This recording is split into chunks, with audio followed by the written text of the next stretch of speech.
الحمدللہ وحدہ والصلاة والسلام علی من لا نبی بعد اما بعد فاعوذ باللہ من الشیطان الرجیم بسم اللہ الرحمن الرحیم۔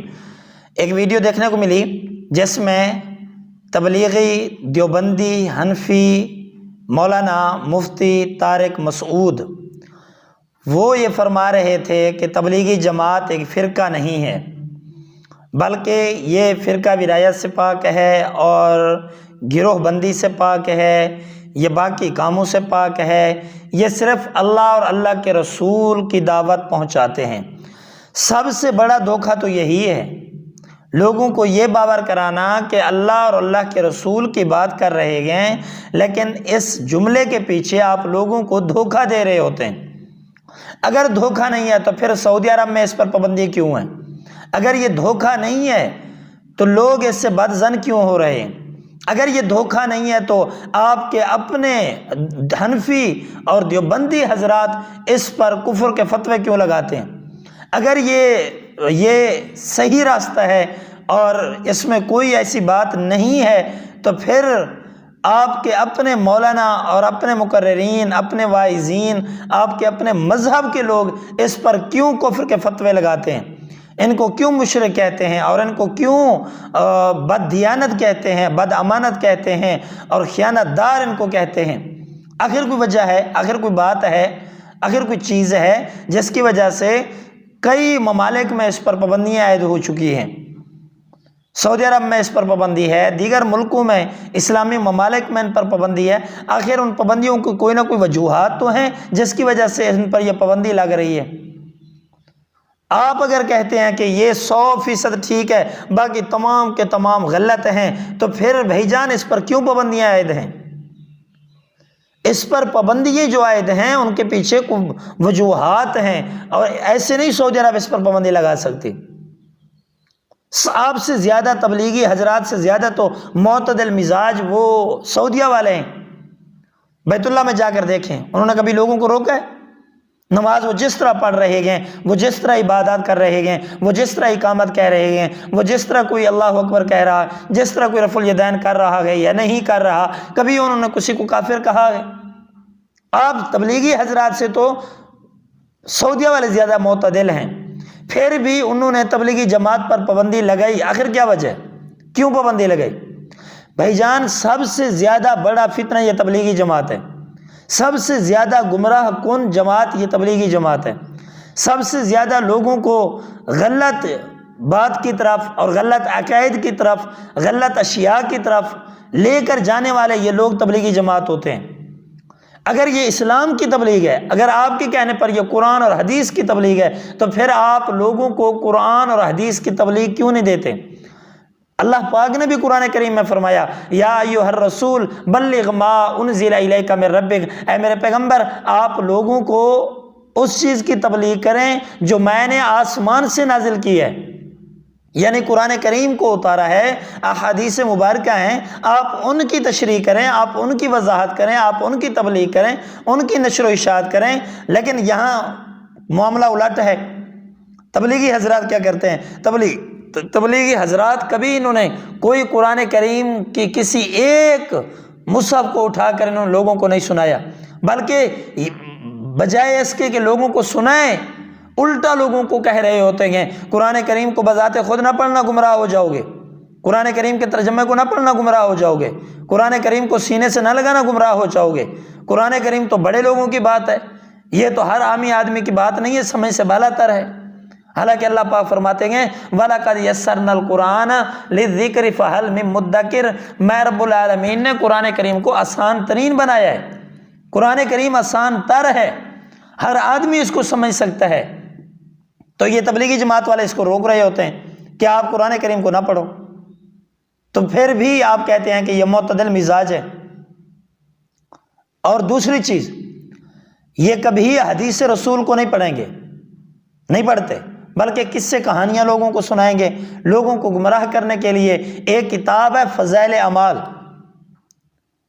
فضائل اعمال کو اٹھا کر لوگوں کو وہی سنا رہے ہوتے ہیں، اور وہ بھی مکمل نہیں سناتے، کچھ ان کا مختصر حصہ اور مختصر ان کا جو ایک اپنا سلیبس ہے وہی سلیبس لوگوں کو سناتے ہیں، مکمل فضائل اعمال تو نہیں سناتے آپ۔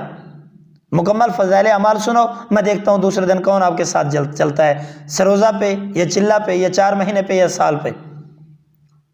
سلیبس کیوں پڑھتے ہیں؟ فضائل اعمال مکمل پڑھے نا۔ چلو قرآن کریم کو تو ویسے آپ نہیں اٹھاتے، لوگوں کو منع کرتے ہیں، آپ فضائل اعمال مکمل پڑھ کر دکھائیں، مکمل فضائل اعمال لوگوں کو تبلیغ کریں۔ سلیبس کیوں پڑھتے ہیں؟ مختصر کچھ صفحات وہ لوگوں کے سامنے بار بار کیوں پڑھتے ہیں؟ بلکہ مکمل سلیبس پڑھیں۔ آپ جب مکمل سلیبس پڑھیں گے تو اس میں لوگوں کے سامنے حقائق آنا شروع ہو جائیں گے، اس میں نبی کریم صلی اللہ علیہ وسلم کی گستاخیاں موجود ہیں، اس میں قرآن کریم کی گستاخیاں موجود ہیں، اس میں اللہ وحدہ لا شریک کے بارے میں غلط عقائد موجود ہیں، اس میں غلط باتیں موجود ہیں، جو ایک عام آدمی مسلمان، جو ایک عام مسلمان جو ہے وہ بھی اس بات کو برداشت نہیں کر سکتا، گوارا نہیں کر سکتا، جو یہ فضائل اعمال میں آپ لوگ جو فضائل اعمال جس کی تبلیغ کرتے ہیں جو اس میں موجود ہے۔ فضائل اعمال میں یہ موجود ہے کہ نبی کریم صلی اللہ علیہ وسلم جب عبادت کیا کرتے تھے تو اپنے آپ کو رسیوں سے باندھ کر کیا کرتے تھے۔ بتائیں نا کبھی لوگوں کو، بتائیں نا گشت میں اپنے، بتائیں نا ان لوگوں کو، کبھی یہ سنائیں نا لوگوں کو، کیوں نہیں سناتے؟ فضائل اعمال میں ہے کیا؟ نعوذ باللہ عقیدہ وحدت الوجود، اللہ پاک ہر چیز میں موجود ہے، قدرت، علم اور کنٹرولر ہونے کے ناطے نہیں بلکہ بذات خود بنفس نفیس اللہ پاک ہر چیز میں موجود ہے۔ عقیدہ وحدت الوجود یہ لوگوں کو کبھی سمجھائے نا، کیوں نہیں سمجھاتے تبلیغی جماعت والے؟ کیوں نہیں بتلاتے تبلیغی جماعت والے؟ کیوں نہیں بتلاتے؟ یہ لوگوں کو صرف دو رٹی رٹائی چند ایک باتیں ہوتی ہیں، لائنیں ہوتی ہیں، باقاعدہ لوگوں کو آپ تیار کرتے ہیں ان لائنوں کے علاوہ اور ان چیزوں کے علاوہ آپ نے کبھی کوئی بات نہیں کرنی، وگرنہ آپ پھنس جائیں گے، وگرنہ لوگ آپ سے بدراہ ہو جائیں گے، اور لوگ گمراہ بدراہ ہو بھی رہے ہیں، لوگ آپ سے جان اپنی چھڑا بھی رہے ہیں، لوگ ان سے دور بھی ہو رہے ہیں، یہ نہیں ہے کہ نہیں ہو رہے۔ اگر پہلے یہ 100 ہوتے تھے تو اب یہ 50% بچ گئے ہیں، اب 50% لوگ ان کو چھوڑ کر چلے گئے ہیں، ان کے غلط عقائد کی وجہ سے، غلط نظریات کی وجہ سے اور غلط چیزوں کی وجہ سے۔ اور یہی فضائل اعمال میں موجود ہے، فضائل اعمال میں موجود ہے کہ ایک بزرگ صاحب نے کئی دنوں تک، 15 برس تک، 40 دنوں تک ایک ہی وضو سے انہوں نے نمازیں پڑھی۔ امام ابو حنیفہ رحمہ اللہ تعالیٰ کے بارے میں ہے کہ انہوں نے ایک ہی وضو سے کئی نمازیں پڑھی ہیں۔ بھائی جان یہ لوگوں کو بتلائیں، سنائیں، دیکھیں پھر لوگ آتے ہیں یا نہیں آتے آپ کے پاس؟ لوگ دور جائیں گے، لوگ بھاگ جائیں گے آپ سے۔ آپ اس لیے کیا کرتے ہیں؟ آپ صرف اپنے سلیبس جو نصاب ہے آپ کا مختصر، تبلیغی حضرات کا مقرر کردہ جو نصاب ہوتا ہے، جو ان کا سلیبس ہوتا ہے، صرف وہی لوگوں کو سنایا جاتا ہے، وہ 5، 8، 10 صفحات ہیں، ان کے علاوہ آپ لوگوں کو مکمل فضائل اعمال بھی نہیں سنا سکتے۔ قرآن کریم سے تو ویسے روکتے ہیں۔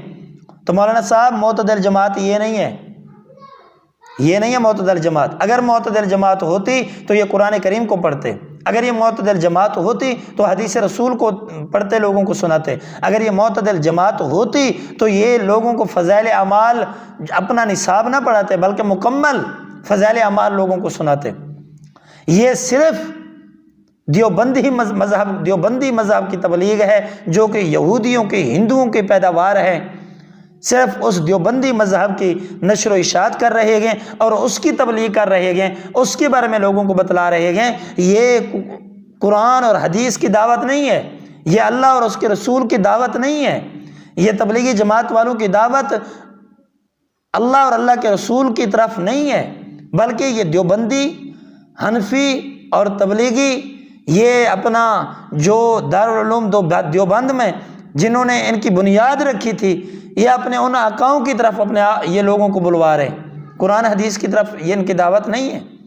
اگر قرآن حدیث میں اس کی دعوت ہے تو مجھے وضاحت کریں۔ آپ کہیں گے جی فضائل اعمال میں بھی آیات موجود ہیں، فضائل اعمال میں بھی جی حدیثیں موجود ہیں، فضائل اعمال میں جی دیکھیں نا ترجمہ بھی موجود ہے۔ اگر ایک مکمل بڑا ٹب دودھ کا ہو، اس دودھ میں اگر ایک قطرہ پیشاب کا گر جائے، ایک قطرہ مکمل ڈب میں کئی من ہوں، کئی ٹن ہوں، اس میں اگر ایک قطرہ پیشاب کا گر جائے تو آپ دودھ پئیں گے؟ کبھی نہیں پی سکتے۔ فضائل اعمال میں کئی آیتیں لکھی گئی ہیں، کئی احادیث صحیح بھی موجود ہیں، اکثر تو ضعیف ہیں، صحیح بھی کچھ احادیث موجود ہیں، لیکن اگر اس فضائل اعمال میں غلط عقائد کی جو بھرمار ہے، ان غلط عقائد میں سے اگر ایک عقیدہ بھی لوگوں کو غلط جو لوگوں نے اپنا لیا تو مکمل جو آیات ہیں تو وہ کسی کام کے بھی نہیں ہیں۔ تو اس فضائل اعمال کو کیا کریں گے جو لوگوں کے عقائد کو غلط کر رہا ہے، جو لوگوں کے نظریات کو خراب کر رہا ہے۔ تبلیغی جماعت سے ہماری کوئی لڑائی نہیں ہے، تبلیغی جماعت سے ہمارا کوئی گلہ شکوہ ایسی نہیں ہے۔ تبلیغ فرض ہے، تبلیغ حق ہے، لیکن تبلیغ اللہ اور اللہ کے رسول کی ہونی چاہیے، دیوبندی مذہب کی نہیں ہونی چاہیے۔ تبلیغ قرآن اور حدیث کی ہونی چاہیے، فضائل اعمال کی نہیں ہونی چاہیے۔ تبلیغ قرآن اور حدیث کی ہونی چاہیے۔ ہندوؤں کے جو آقا ہیں، جو آپ کو بنانے والے ہیں، ان کی طرح بلانے کے لیے یہ تبلیغ اور یہ لوگوں کو جمع کرنا، لوگوں کا پیسہ خرچ کرنا، لوگوں کا ٹائم نکالنا، یہ آپ اپنے ساتھ بھی زیادتی کر رہے ہیں اور لوگوں کے ساتھ بھی زیادتی کر رہے ہیں۔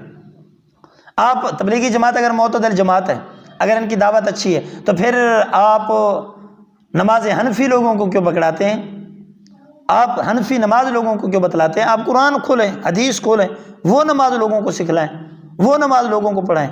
آپ کبھی نہیں دکھلا سکتے، آپ کبھی نہیں ان کو بتلائیں گے۔ کیوں؟ آپ بھی جانتے ہیں اور ہم بھی جانتے ہیں، آپ کو بھی پتہ ہے اور ہم کو بھی پتہ ہے۔ آپ بڑے اچھے طریقے سے اس چیز کو جانتے ہیں۔ جس دن ہم نے قرآن کا ترجمہ اور حدیث رسول صلی اللہ علیہ وسلم لوگوں کو سنانا شروع کیا تو لوگ ہم سے دور بھاگنا شروع ہو جائیں گے۔